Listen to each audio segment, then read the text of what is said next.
नमस्कार, प्रणाम याज्ञिक जी।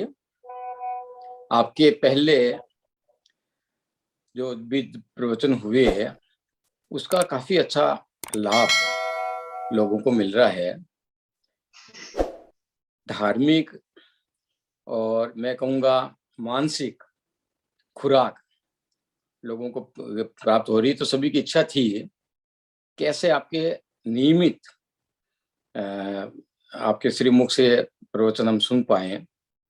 इसी क्रम में हमने पिछली बार भगवान श्री कृष्ण के कर्म योग का एक एपिसोड किया था। आज मैं आपसे सविनय अनुरोध करता हूं कि इस विषय को आगे बढ़ाएं और अपना ज्ञान।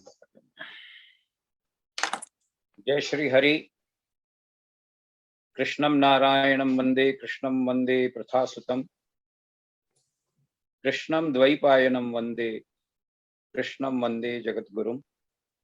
भगवान श्री कृष्ण को प्रणाम करते हैं और उनके मुखारविंद से निसृत वाणी का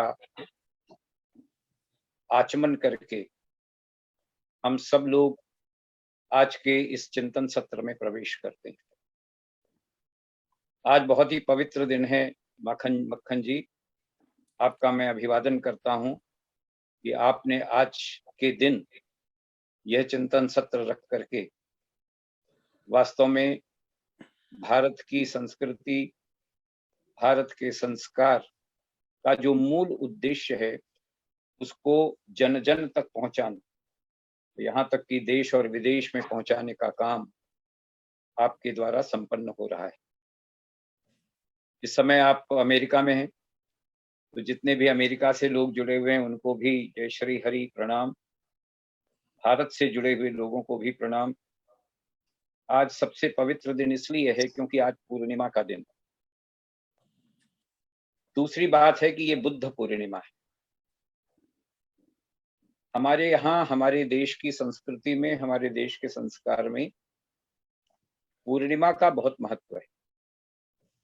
हमारे पूरे वर्ष भर जो 12 पूर्णिमाएं आती हैं, उन 12 पूर्णिमाओं का एक विशेष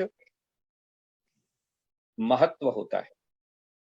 जैसे पिछली पूर्णिमा जो गई थी वो भगवान श्री हनुमान जी के जन्मदिन की पूर्णिमा थी। हमने उनका जन्मोत्सव मनाया था। आज की जो पूर्णिमा है यानी वैशाख की जो पूर्णिमा है, यह वैशाख की पूर्णिमा भगवान बुद्ध की जन्मदिन की पूर्णिमा है। भगवान बुद्ध इस दिन लुम्बिनी में, जो आज नेपाल में है, जिसके भारत के प्रधानमंत्री ने जहां पर जाकर के उनको प्रणाम भी किया है और वहां पर एक बहुत अच्छे केंद्र का उद्घाटन भी किया है। ऐसे भगवान बुद्ध को प्रणाम करके, कौन है बुद्ध? जिसने संपूर्ण विश्व को बोध दिया कि जीवन कैसे जीना चाहिए, इसलिए वो बुद्ध बन गए। बुद्धम शरणम गच्छामि, संघम शरणम गच्छामि। तो ये बुद्ध के शरण में जाकर के हम बोध प्राप्त करें, संघ के शरण में जाकर के हम समेकित रूप से, समन्वित रूप से अपने सामाजिक कर्तव्य को पूरा करने के लिए अपने अंतर्गत पुरुषार्थ का आवाहन करें। बुद्ध पूर्णिमा हमें यही संदेश देती है कि हम सब लोग बोध प्राप्त करके जीवन को ठीक ढंग से जिएं। बुद्ध ने करुणा का संदेश दिया। हमारे भगवान राम भी करुणा के संदेश देने वाले थे। लोकाभिरामम रणरंगधीरम राजीव नेत्रम रघुवंशनाथम कारुण्य रूपम करुणाकरंतम। कारुण्य रूप है और करुणा करने वाले श्री रामचंद्रम शरणम प्रपद्ये। इसी तरीके से आप जब भगवान शंकर की आरती करते हैं तो उसमें भी कहते हैं कर्पूर गौरम करुणा अवतारम, करुणा के अवतार। उसी प्रकार से भगवान बुद्ध भी करुणा के अवतार थे। उन्होंने मृत्यु को देखा और मृत्यु को देख करके उन्होंने उस असह्य वेदना को कहा कि ये क्या हो गया है और इससे कैसे छुटकारा पाया जा सकता है। और इस तरीके से उन्होंने बौद्ध धर्म की प्रतिष्ठा की। तत्कालीन जो कुरीतियां भारत के समाज में आई थी, उन सभी कुरीतियां का निवारण किया और बुद्धावतार बन करके हमारे देश के एक अवतार बन करके हम सब लोगों का मार्गदर्शन किया। ऐसे भगवान बुद्ध को प्रणाम करते हुए आइए आज के चिंतन सत्र में हम सब लोग प्रवेश करते हैं। भगवान श्री कृष्ण ने कुरुक्षेत्र के रणांगन में अर्जुन के विषाद के समय, जबकि वो रथ के पिछले भाग में जाकर के बैठ गया था, उस समय उसको प्रचोदित किया है कि अर्जुन, तुम्हारा जन्म तो क्षत्रिय के रूप में हुआ है और तुम इस तरीके से अवसाद से ग्रस्त होकर के, निराशा में भर करके युद्ध से भाग रहे हो। और तब उन्होंने उसका आवाहन किया कि इस तरीके का नपुंसकत्व, इस तरीके की शालनी कि तुम युद्ध से भाग करके ये कह रहे हो कि मैं भिक्षा मांग करके अपने जीवन को व्यतीत कर लूंगा। और ऐसी भगवती गीता का अमृत उन्होंने दिया। गीता को थोड़ा समझ लेते हैं। गीता के 18 अध्याय हैं और उसमें 700 श्लोक हैं। इन 700 श्लोकों में विभिन्न योगों के माध्यम से भगवान श्री कृष्ण ने अर्जुन को जीवन जीने की राह बताई है। वो जीवन जीने की राह केवल अर्जुन को नहीं है, वो हम सब लोगों के लिए है, जो कि अपने अपने स्तर पर जीवन का युद्ध लड़ रहे हैं। महात्माओं का, संतों का कथन है कि केवल कुरुक्षेत्र में ही कौरवों और पांडवों के बीच में युद्ध नहीं लड़ा गया, बल्कि हम सब लोग भी अपने अपने मन में एक युद्ध निरंतर लड़ रहे हैं। और उस युद्ध में निरंतर लड़ते रहने की जो प्रेरणा देता है, वह भगवान के द्वारा कही गई गीता है। अरण्य के क्षेत्र में आप अगर गीता के पुष्पिका को अगर ध्यान से देखें, जब एक अध्याय समाप्त होता है तो उस अध्याय को समाप्त होने के बाद जो पुष्पिका लिखी गई है, ओम तत्सदिति श्रीमद्भगवद गीता सुपनिषत्सु ब्रह्म विद्यायाम योग शास्त्रे श्री कृष्णार्जुन संवादे विषाद योगो सांख्य योगो कर्म योगो नाम, जो भी अध्याय, ऐसा कहा गया है। तत्सदिति श्रीमद्भगवद गीता कहाँ कही गई? उपनिषद का तत्व है इसमें, सुपनिषत्सु। और ये क्या है? ये ब्रह्म विद्या है, ब्रह्म का साक्षात्कार कराने वाली विद्या यह गीता में कही गई योग शास्त्र है। इस बात को समझ लेना चाहिए। उपनिषद के तत्व से प्राप्त है, ब्रह्म को प्राप्त करने वाली ब्रह्म विद्या है, और योग का शास्त्र लेकर के आई है, जिसमें श्री कृष्ण के और अर्जुन के संवाद हैं। उस कृष्ण अर्जुन संवाद के माध्यम से हमें जीवन जीने की राह मिलती। तो अगर पुष्पिका को देखें तो पता लगता है कि ब्रह्म विद्या कहाँ प्राप्त होती है। तो ब्रह्म विद्या तो एकांत में प्राप्त होती है, ध्यान लगा करके प्राप्त होती है, जप करते हुए प्राप्त होती है, अध्ययन मनन चिंतन करते हुए प्राप्त होती है। और योग जब एक दूसरे से हम जुड़ जाते हैं, जब मन हमारा बुद्धि के साथ, मन हमारा इंद्रियों के साथ एकाकार हो जाता है, तो वो योग बन जाता है। लेकिन यह जो गीता है, यह न तो अरण्य में, न ही किसी चिंतन मनन के उसमें, बल्कि एक रणांगन में, युद्ध क्षेत्र में कही गई गीता है। युद्ध कैसे लड़ना चाहिए और किस माध्यम से लड़ना चाहिए, इस बात को बताने वाला जो शास्त्र है, वो भगवान श्री कृष्ण के मुखारविंद से निकलाई हुई श्रीमद् भगवद गीता के 700 श्लोकों में कही गई। पहला अध्याय जो है वो विषाद योग है। कृष्ण अर्जुन का रथ हाँकते हैं, दोनों सेनाओं के बीच में ले जाते हैं। अर्जुन दोनों सेनाओं का निरीक्षण करते हैं, सामने अपने ही सगे संबंधियों, दादा परदादाओं को प्राप्त आते हैं कि इनसे युद्ध लड़ना है। निराशा से भर जाते हैं, पसीना बहने लगता है, शरीर रोमांचित हो जाता है, गांडीव धनुष हाथ से खिसकने लगता है। अर्जुन कहते हैं, प्रभु मैं इस समय युद्ध करने की स्थिति में नहीं हूं, मेरा सारा का सारा शरीर पसीने से तरबतर है, मैं विक्षिप्त हो रहा हूं, विषाद से युक्त हूं।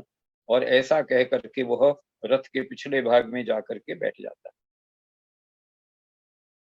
अनन्याश्चिंतयो, और यहां से शुरू होती है द्वितीय अध्याय से, अनन्याश्चिंतयन्तो माम ये जना पर्युपासते येषाम नित्याभियुक्तानाम योगक्षेमं वहाम्यहम्। यहाँ से भगवान गीता का प्रवचन शुरू करते हैं कि किसी प्रकार से तुम चिंता से मुक्त होकर के आओ, और उस चिंता से मुक्त होकर के जब आओगे तब युद्ध क्षेत्र में अच्छी सफलता के साथ लड़ पाओ। पहला जो अध्याय, दूसरा जो अध्याय है, वह सांख्य योग के नाम से जाना जाता है। सांख्य का अर्थ होता है संख्या, लेकिन गीता का में जो सांख्य योग कहा गया है, और भारतीय दर्शन में जो कपिल मुनि का सांख्य योग है, जिसका वर्णन हम श्रीमद् भागवत में सुनते हैं, उस सांख्य योग में थोड़ा अंतर है। लेकिन यह सांख्य योग महात्माओं और विद्वानों ने कहा कि ये ज्ञान योग है। कृष्ण ने सबसे पहले बताया कि तुम ज्ञान प्राप्त करो, जीवन कैसे जीना चाहिए, जीवन को किस तरीके से आगे बढ़ना चाहिए, उसके लिए ज्ञान की प्राप्ति करना बहुत आवश्यक है। दूसरे अध्याय में भगवान श्री कृष्ण ने आत्मा की, शरीर की स्थिति का, भगवान आत्मा परमात्मा और शरीर, जीवन मरण, कर्तव्यानुकर्तव्य, इसका ज्ञान दिया है। कृष्ण ने बताया कि ये जीवन जो तुम्हें मिला है, उसमें शरीर और आत्मा अलग अलग हैं। शरीर के माध्यम से आत्मा अपना कार्य पूरा करती है। आत्मा जो है वह परमात्मा का ही एक अंश है। उस आत्मा के द्वारा शरीर के माध्यम से हम अपने जीवन के सभी कार्यों को सुचारू रूप से करने का ज्ञान प्राप्त अगर कर लोगे, तो फिर तुम परमात्मा में जाकर के मिल जाओ। बहुत अधिक चर्चा नहीं करता हूं इस बारे में। सांख्य योग में केवल ज्ञान योग की बात कही गई कि हमें जीवन जीने का ज्ञान कैसे प्राप्त होना चाहिए, परमात्मा क्या है, आत्मा क्या है, ये शरीर अजर अमर नहीं है, ये समाप्त होने वाला है। उस समाप्त होने वाले शरीर के बारे में बहुत अधिक ममता, उसके प्रति बहुत अधिक आसक्ति न प्राप्त करना, यही सबसे बड़ा ज्ञान है। परमात्मा में मन लगाना और आत्मा की अमरता का को ध्यान में रख करके अपने जीवन को जीना, यह ज्ञान है। दूसरे अध्याय में प्रवेश होता है भगवान का, और तब अर्जुन प्रश्न पूछता है, क्योंकि अर्जुन, कृष्ण ने बताया कि कर्म करना पड़ेगा, और जो ज्ञान है और कर्म है, इन दोनों को मिला करके तुम्हें जीवन जीना पड़ेगा। तो अर्जुन जो है वह बहुत विभ्रम की स्थिति में, संदेह की स्थिति में पैदा आ जाता है। उन्होंने कहा कि भगवान, अभी तो आपने बताया कि ज्ञान ही श्रेष्ठ है, और अब आप बता रहे हो कि कर्म ही श्रेष्ठ है, और फिर मुझसे कह रहे हो कि तुम यह खराब कर्म करो कि मैं अपने ही संबंधियों से युद्ध लड़ूं। ये तो बात कुछ हमें समझ में नहीं आती, आप इसको ठीक से बताओ। यहां से प्रारंभ होता है, जायसी चेत कर्मणस्ते मता बुद्धिर जनार्दनः तत्किम कर्मणि घोरे माम नियोजयसि केशवः। हे जनार्दन, अगर आप कर्म से बुद्धि को श्रेष्ठ मानते हैं, तो फिर हे कृष्ण, मुझे इस घोर कर्म में क्यों लगाते हैं कि मैं युद्ध लड़ूं। यहां से शुरुआत होती, ये प्रश्न है। आप अपने मिले हुए, आपने जो वचन कहे हैं, उससे मेरी बुद्धि विभ्रम हो रही है, मैं संदेह में पड़ रहा हूं। अतः आप निश्चय करके बताइए कि जिससे मेरा कल्याण हो जाए। व्यामिश्रेणेव वाक्येन बुद्धिम मोहयसीव में तदेकम वद निश्चित्य ये न श्रेयो हमाप्नुयाम। आप मुझे निश्चित करके बताओ। तब भगवान ने कहा, श्री भगवान उवाच, शब भगवान कहते हैं, लोकेस्मिन् द्विविधा निष्ठा पुरा प्रोक्ता मया नघ, ज्ञान योगेन सांख्यानाम कर्म योगेन योगिनाम। यहां से शुरू होता है, यह कर्म योग है। लोकेस्मिन् द्विविधा, ये द्विविधा है, दो प्रकार की निष्ठाएं हैं। एक ज्ञान की निष्ठा है और एक कर्म की निष्ठा है।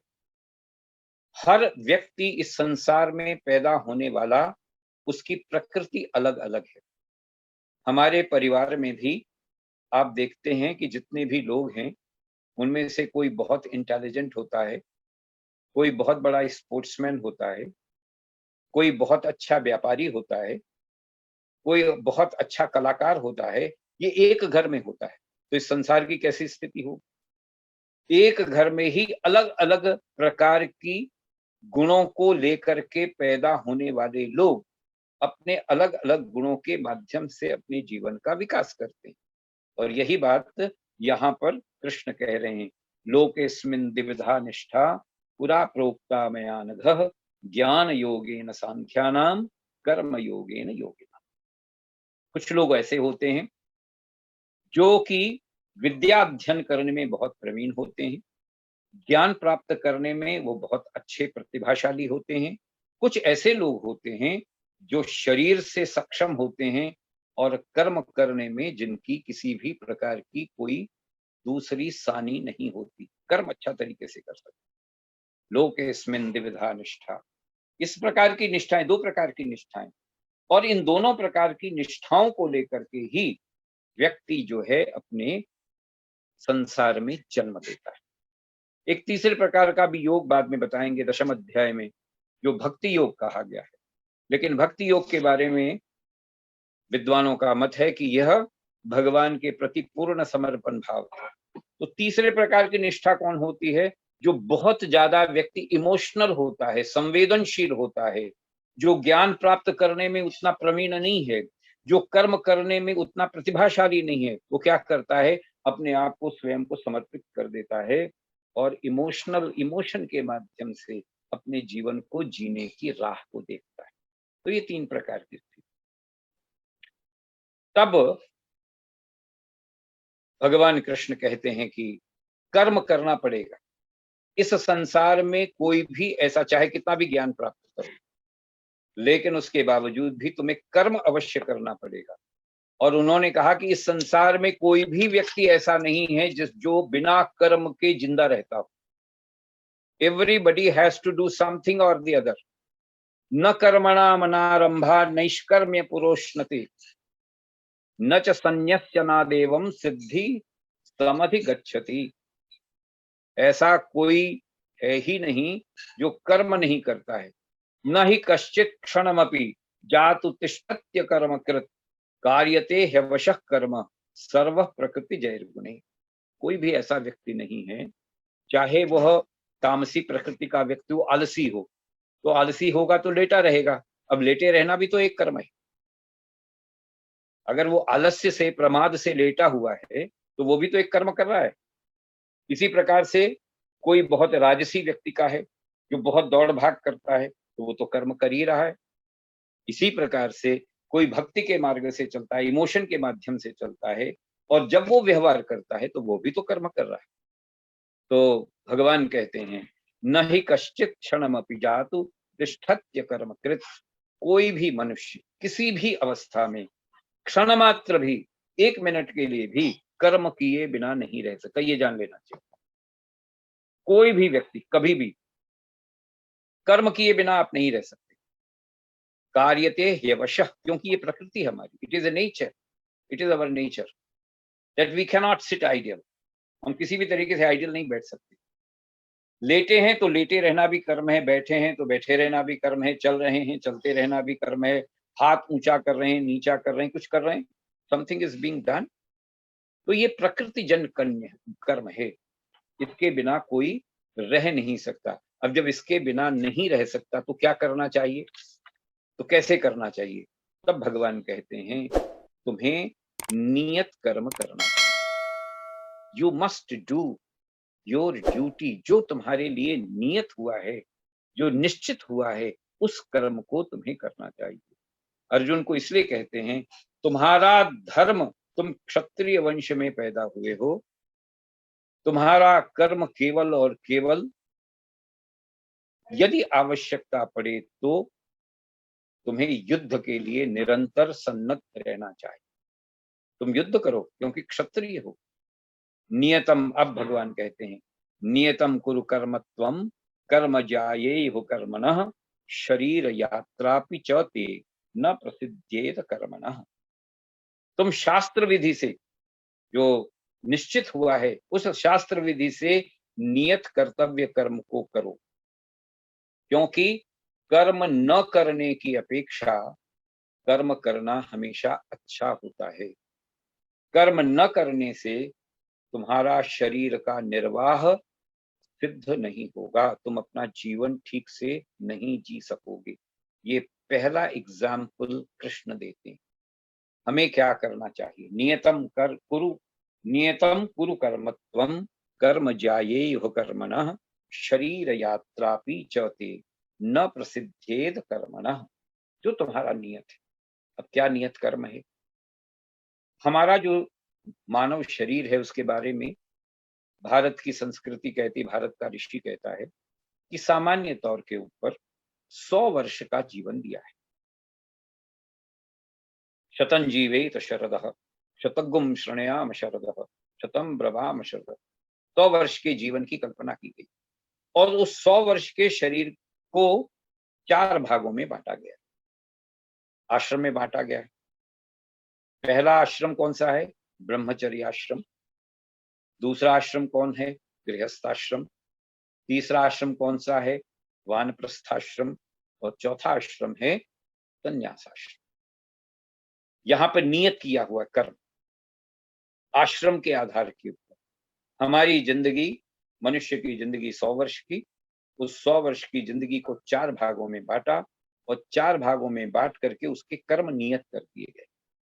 5 वर्ष से लेकर के 25 वर्ष तक हमारी संस्कृति आदेश देती है कि तुम केवल और केवल ब्रह्मचर्य आश्रम करो, अध्ययन करो, मनन करो, चिंतन करो, शरीर को ठीक बनाओ, स्वस्थ रखो और अध्ययन मनन करके ज्ञान प्राप्त करके जीवन के वास्तविक व्यावहारिक दृष्टि से प्रवेश करने के लिए अपने आप को तैयार करो।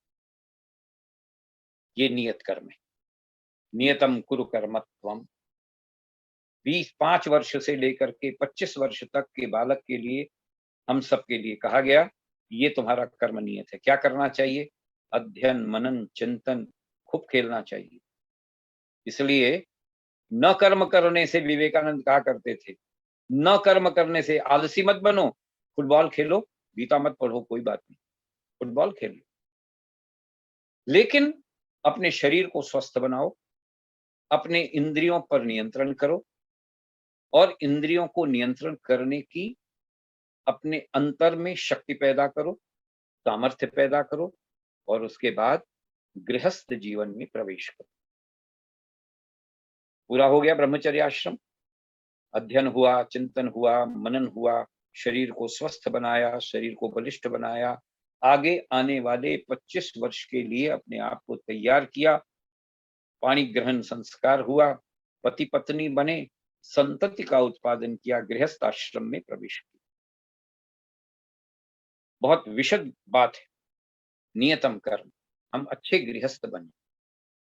क्या करें? 25 से लेकर के 50 वर्ष तक उपभोग करें, धन का अर्जन करें, समृद्धि का संचय करें और जिस प्रकार की हमारी प्रकृति है, जैसे हम बहुत अध्ययनशील हैं तो प्रोफेसर बन जाएं, बहुत अध्ययनशील हैं, शोधपरक हमारा दिमाग है तो वैज्ञानिक बन जाएं, अगर बहुत अच्छा हमारा व्यापारिक दृष्टिकोण है तो व्यापारी बन जाएं, उद्योगपति बन जाएं, बहुत अधिक शरीर बलिष्ठ है और उस काम में काम आता है तो हम खिलाड़ी बन जाएं, अगर हम बहुत संवेदनशील हैं, आवाज अच्छी है तो गायक बन जाएं।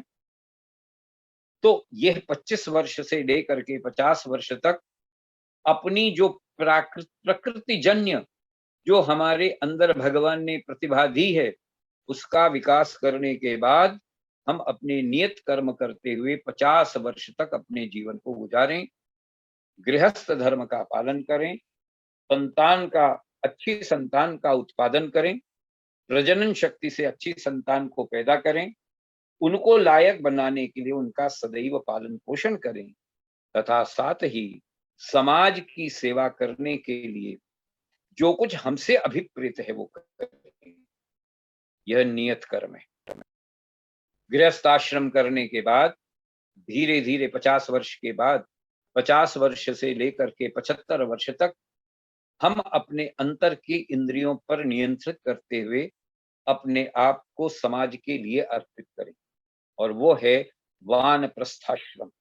वानप्रस्थ जो है वो घर से भाग जाने का नहीं, वन में जाना नहीं है, बल्कि घर में ही रह करके हम अपने आप को जो 25 वर्ष तक हमने सुख उपभोग किया है, उस सुख उपभोग से अपने आप को मोह माया से थोड़ा अलग करने की प्रवृत्ति के लिए काम करें।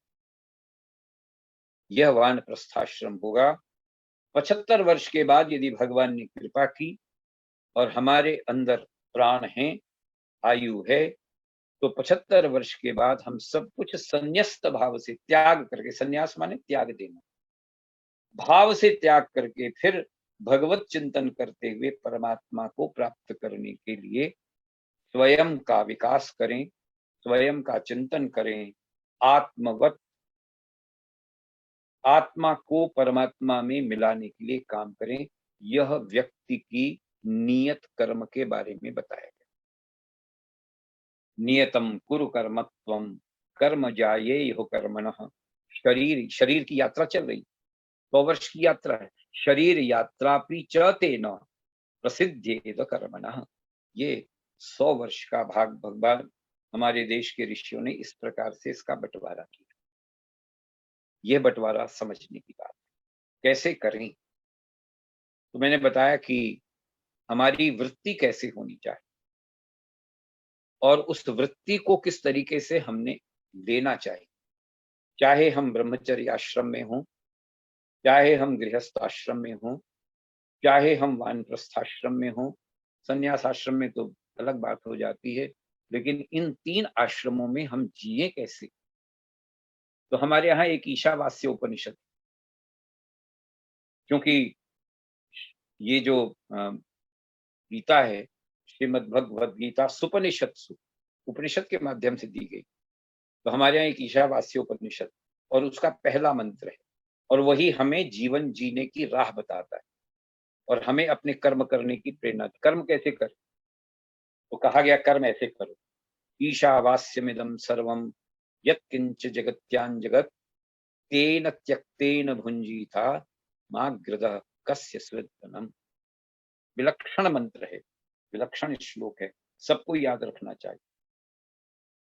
ईशावास्यमिदं, कैसे तुम्हारी वृत्ति कैसे बनी?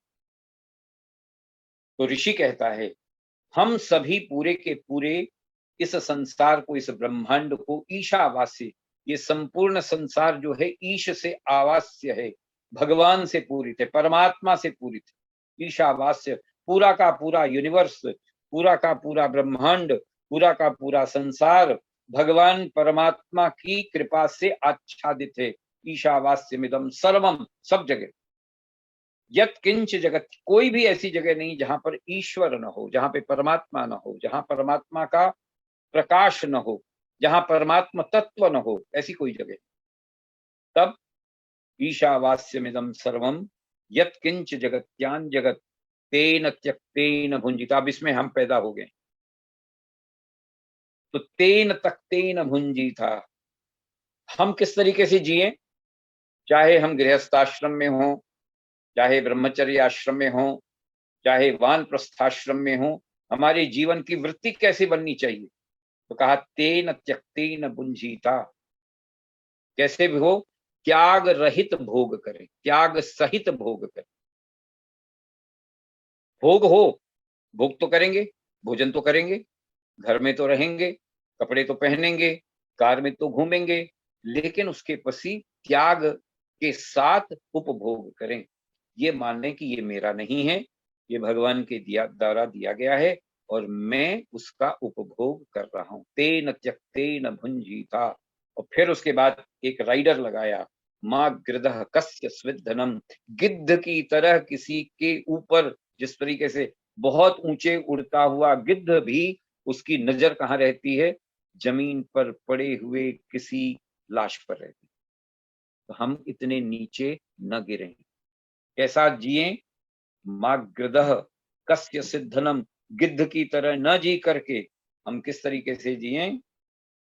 भगवान के द्वारा प्रदत्त जितनी भी चीजें हैं उनका त्याग सहित उपभोग करें। गीता कहती है, यह तुम्हारा कर्म नियतम नियतम कुरु कर्मत्वम। कैसे होगा? तो कहा, इसका ज्ञान होना चाहिए। इसलिए भगवान कृष्ण ने पहले ज्ञान योग बताया। ये कौन कौन देगा? कहता इसका ज्ञान होगा। ये जब तुम्हें ज्ञान होगा कि मुझे कैसे जीना है, इसका ज्ञान तो होना चाहिए ना। इसलिए भगवान ने द्वितीय अध्याय में ज्ञान की बात कही। ये ज्ञान होना चाहिए और तब उसका व्यवहार होना चाहिए। और उसके लिए एक बहुत अच्छी उदाहरण दिया है। अब वो कहानी मैं अगली बार सुनाऊंगा। वो जो ज्ञान कर्म है उसकी बात वो अगली बार होगी। ईशावास्य, इसको याद करना चाहिए सभी लोगों ने। ईशावास्यमिदम, ये ईशावास्य उपनिषद का पहला मंत्र है। और उसके बाद कर्म की बात कही गई, कुर्वन्नेवेह कर्माणि, ये बात बताया गया है। जिजी विषेत शतम समाह।